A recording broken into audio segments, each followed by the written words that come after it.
My air conditioner, it doesn't work anymore. I don't know why.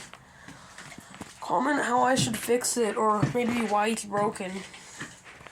I mean, it usually works without it being plugged in. I mean, it's usually battery powered. Maybe the batteries are low because it runs on seltzer water. And it looks like that's a little crushed and sucks some of its juices. I don't know how to fix it. So, I have something for you guys. You get to choose. Comment. Should I use the hammer, a really small hammer, or the really small axe to bonk it? Maybe it'll work. Comment down below. Please, I need to get it fixed.